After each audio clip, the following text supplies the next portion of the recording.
બકરીનો સ્વયંવર. Dreamland જંગલમાં બધા જ જાનવર ખૂબ જ પ્રેમથી રહેતા હતા. અહીંયાનો રાજા શેરખાન છેલ્લા 2 વર્ષથી પોતાની પત્ની સાથે રહેતો હતો, પણ હજુ સુધી તેમને કોઈ સંતાન ન હતું. એક સાંજે એક નાનકડી બકરી આંસુ પાડતી પાડતી જંગલમાં ફરતી હતી. આ જંગલ મારા માટે સારું સાબિત થવું જોઈએ. જો અહીંયા પણ મને ખુશી ના મળે તો ભગવાન કરે કે મને મૃત્યુ મળી જાય. તે થોડીક આગળ ગઈ જ હતી એવામાં શેરખાન તેની સામે આવ્યો. અરે, એક બકરી મારા જંગલમાં?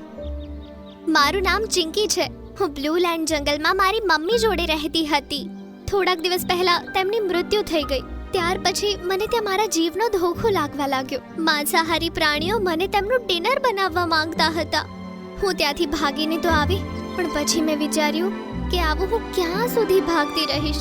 તેથી મેં વિચાર્યું કે હવે જે જંગલમાં જઈશ હું ત્યાં જ રહીશ, નહીં તો કોઈ પ્રાણીનો શિકાર બની જઈશ. તું અનાથ છે? બકરીની વાત સાંભળી શેરખાનને તેની પર દયા આવી ગઈ. મારી સાથે આય, ડર નહીં. મારા જંગલમાં તારા જીવને કોઈ ખતરો નથી. જ્યારે શેરખાન બકરીને લઈને ગુફાએ પહોંચે છે તો સિંહણ તેને જોઈને ખુશ થાય છે. અરે, તમે આ બકરીને અહીંયા કેમ લાવ્યા છો? શું તે આજે આપણું ડિનર બનવાની છે? અરે ના ના, હું એને શિકાર નહીં પણ દીકરી બનાવીને લાવ્યો છું. આ તમે શું કહો છો? હા, આજથી આ આપણી દીકરી છે. ભગવાને સંતાન તો ન આપ્યું, પણ આ અનાથ બકરી મોકલી આપી. આને આપણે દત્તક લઈએ તો એની અને આપણી જિંદગી ખુશીઓથી ભરાઈ જશે. બકરી અનાથ હોવાનું સાંભળીને સિંહણનું પણ દિલ પીગળી ગયું અને તે બકરીને વહાલ કરવા લાગી. ધીરે ધીરે જંગલમાં આ વાત ફેલાઈ ગઈ કે શેરખાને બકરીને દત્તક લીધી છે અને બધા જાનવર જાત જાતની વાતો કરે છે. લો કરી લો વાત. શેરખાનને સંતાન થઈ રહ્યું નહોતું તો તેણે બકરીને દત્તક લીધી. જો દત્તક લેવું જ હતું તો ઘણા જાનવરો હતા, એને બકરીને જ દત્તક લેવાનું સૂઝ્યું કે? બકરી એકવાર તળાવે પાણી પીવા ગઈ તો એક ઝરખની નજર તેના પર પડી. અરે વાહ, આજે તો એક તાજી બકરી ખાવાનો મોકો મળ્યો. આજે તો મારી પાર્ટી થઈ ગઈ. તેના પર હુમલો કરવાનો જ હતો.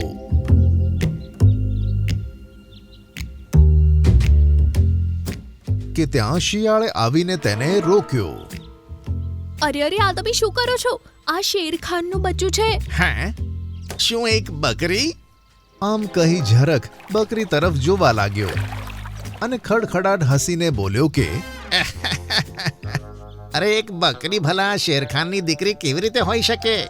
શું જન્મ આપતી વખતે સિંહણની અંદર બકરીની આત્મા આવી ગઈ? આ સાંભળી બકરીને ઘણું દુઃખ થયું. જો તમને અમારી વાર્તા પસંદ આવી તો લાઈક કરો અને તમારો પ્રેમ બતાવો. તેને શેર કરો જેથી આપણો આ સુંદર સંદેશ બધા સુધી પહોંચે. અને કમેન્ટમાં બતાવો કે શું તમે કોઈ અનાથને અપનાવી શકો છો. અને પછી બકરીને જાનવરોની વાત સાંભળવાની ટેવ પડી ગઈ. ધીરે ધીરે 1 વર્ષ વીત્યું અને હવે શેરખાને એક સભા બોલાવી. મારી દીકરી ચિંકીનું સ્વયંવર થવા જઈ રહ્યું છે. બધા જાનવરોને નિવેદન છે કે આસપાસના જંગલોમાં આ એલાન કરાવી દે. શેરખાનના આ એલાન પર બધા જાનવરો શાંત રહ્યા અને પાછળથી તેનો મજાક ઉડાવવા લાગ્યા.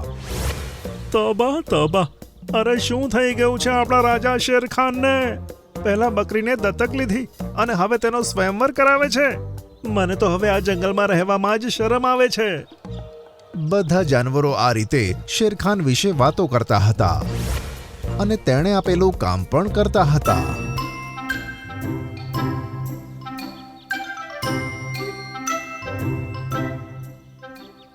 અરે જમ્બો હાથી, તું? હા ભાઈ, અમારા રાજાના તરફથી એક સરસ એલાન છે. એમણે થોડા દિવસો પહેલા એક બકરીને દત્તક લીધી હતી. હવે તેનો સ્વયંવર છે. જો તમારા જંગલમાં કોઈને લગ્ન કરવા હોય ને તો આ સ્વયંવરમાં જોડાઈ શકે છે. અરે પણ વરરાજા કોણ હશે, સિંહ કે બકરો?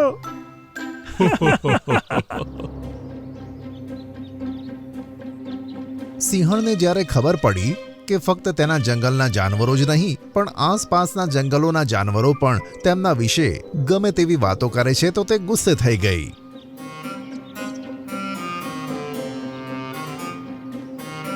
તારા કારણે આખા જંગલમાં અમારું નામ બદનામ થયું છે. તું અમારું બચ્ચું નથી.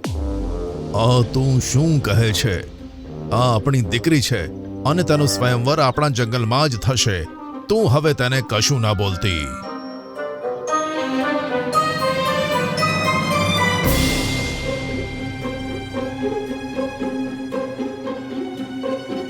બંને વચ્ચે ઘણી ચર્ચા થઈ પણ શેરખાને પોતાનું વચન ન તોડ્યું. સાંજ પડતા જંગલમાં મોટી મિજબાની થઈ. હવે સ્વયંવરનો સમય આવી ગયો. બકરી એક બાજુ ઊભી હતી અને બીજા બધા જાનવરો સામે. દીકરી, આ બધા વરરાજાઓમાંથી તારો વર પસંદ કર. બકરીએ બધા વરરાજાને જોયા અને પછી બોલી કે તમારા ત્રણમાંથી મારા સવાલનો જે સાચો જવાબ આપશે તેને જ હું મારો વર પસંદ કરીશ. આના પર બધા તેને ધ્યાનથી જોવા લાગ્યા. જો કોઈ પ્રાણી અનાથ થઈ જાય તો આપણે તેના માટે શું કરવું જોઈએ?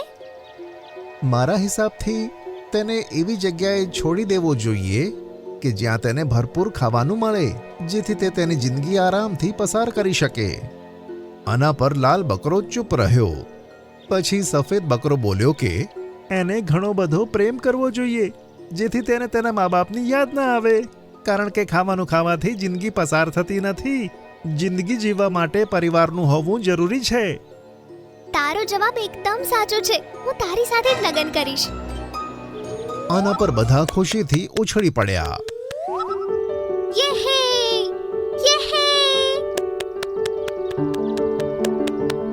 અને પછી બકરીને ધૂમધામથી ખુશી ખુશી વિદાય આપી. પછી શેરખાન અને સિંહણ એકલા પડી ગયા. પણ થોડા મહિના પછી સિંહણે એક બચ્ચાને જન્મ આપ્યો. એ જોઈ બધા હેરાન થઈ ગયા. તમે બધા એ જરૂર વિચારતા હશો કે મેં બકરીને દત્તક કેમ લીધી હતી અને હવે અમને બાળક કેમ થયું. બધાએ શેરખાન તરફ એવી રીતે જોયું કે જાણે તેમના મનમાં પણ આ જ સવાલ ઉઠી રહ્યા હોય. 2 વર્ષ પહેલા જ્યારે હું મારા ગરીબ મિત્રને મળીને જંગલ પાછો આવતો હતો તો રસ્તામાં મને ખૂબ જ ભૂખ લાગી. મેં શિકાર કરવાનું વિચાર્યું પણ દૂર દૂર સુધી કોઈ જ શિકાર ન મળ્યું. થોડે દૂર ચાલ્યા પછી એક ગામડામાં મને એક બકરી જોવા મળી. ખૂબ જ ભૂખ લાગી હોવાને કારણે મેં તે બકરીનો શિકાર કર્યો. હું મારો શિકાર ખાઈ જ રહ્યો હતો કે એવામાં મોટી બકરી ત્યાં આવી. મને તે બકરીના બચ્ચાને ખાતા જોઈ તે જોર જોરથી રડવા લાગી. તે મારા એકના એક બચ્ચાને મારીને ખાધું છે. ભગવાન કરે કે તું ક્યારે બાપ ના બને. જ્યાં સુધી તું મારા બચ્ચાના લોહીનું પ્રાયશ્ચિત નથી કરતો ત્યાં સુધી તું બાપ નહીં બને. આ સાંભળી મને ખૂબ જ આઘાત લાગ્યો. જ્યારે મને 1 વર્ષ પછી પણ બાળક ન થયું ત્યારે હું સમજી ગયો કે આ બધું એ બકરી માના શ્રાપના કારણે થઈ રહ્યું છે. પણ મને એ સમજણ નહોતી પડી રહી કે આ પાપનું પ્રાયશ્ચિત હું કેવી રીતે કરું. ત્યારે મને આ બકરીનું બચ્ચું જોવા મળ્યું અને મને બતાવ્યું કે તે અનાથ છે અને મેં તેને દત્તક લીધી અને એક દીકરીની જેમ પાળી તેનો સ્વયંવર રચ્યો. મને વિશ્વાસ હતો કે આજ મારા પાપનું પ્રાયશ્ચિત છે અને થયું પણ એવું જ. તેને દત્તક લીધા પછી સિંહણ ગર્ભવતી થઈ અને એના સ્વયંવર પછી તરત અમે મા બાપ બની ગયા.